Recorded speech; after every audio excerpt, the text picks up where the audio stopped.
Hi guys, welcome back to my channel. So today we'll be talking about the various forms of sexual assault. So first on the list is rape.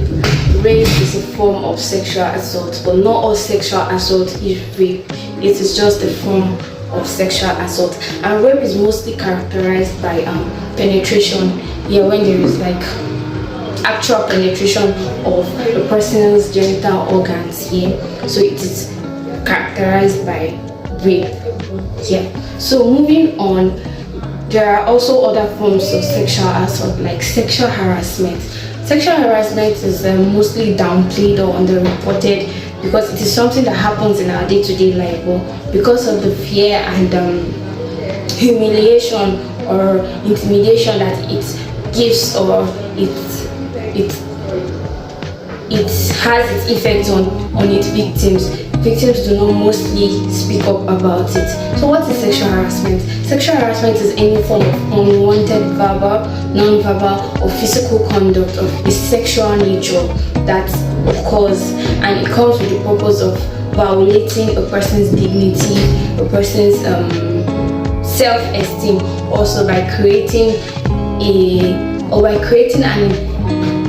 an environment that is full of intimidation, humiliation, an offensive place, or even creating a hostile environment for the person in question. Alright, so sexual harassment comes in various forms, like I said earlier. It comes in a verbal form, non-verbal form, and a physical form. So we'll be talking about this individually. So how can sexual harassment come in a verbal form? Verbal means mostly words, our speech, how we talk to somebody. So an example of a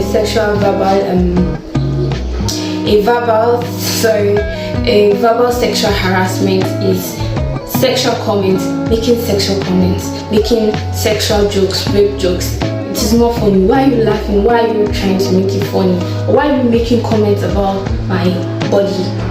That is tagged as a form of sexual harassment. Also, asking about a person's fantasy, or asking a person about a person's sexual history, it is none of your business.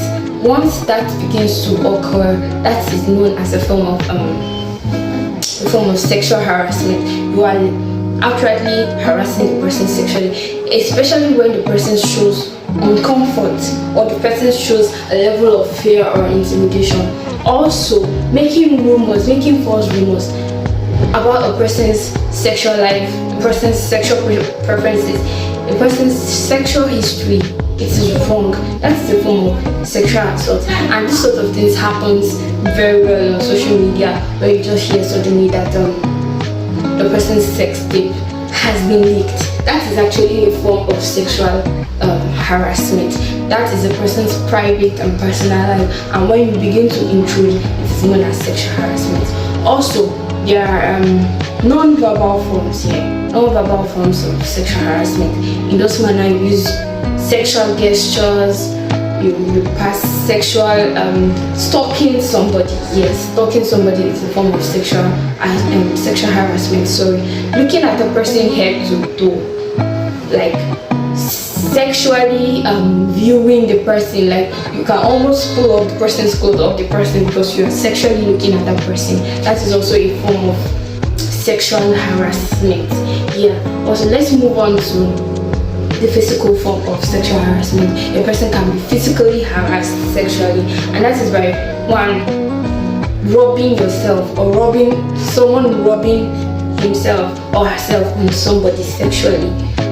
Unwanted massages on a person's body, unwanted touches around the neck, around the arm, around other sexual areas of a person's body. That is sexual harassment. Any act or any word that makes somebody feels uncomfortable sexually or makes somebody feels intimidated is known as sexual harassment. And these things happen in our day-to-day life. It happens at work, it happens in school, it happens on the road, mostly on the road. So if you find someone passing sexual comments at you, passing weird looks at you, giving you weird gestures, it happens in school, in work, even in marketplace. It happens everywhere. But these cases are mostly underreported because of let's say because of our social norms, our social cultures, and so many others are missing. So please, let's get informed about what sexual harassment can be. Let's inform our kids. Let's inform our words, let's inform our friends so that we can know, or if we find someone in the position of being sexually harassed or raped, we can know what to do to the person, we can know how to raise our voices, we can know how to help the victims in such situations. And one of the best things to do when someone has been sexually harassed or raped is to report, is to speak up about this case, report to the nearest authority around us, and get the victim to help. Thank you very much for staying tuned. Thank you for watching this video. Please do not forget to like and to subscribe and to share. Bye.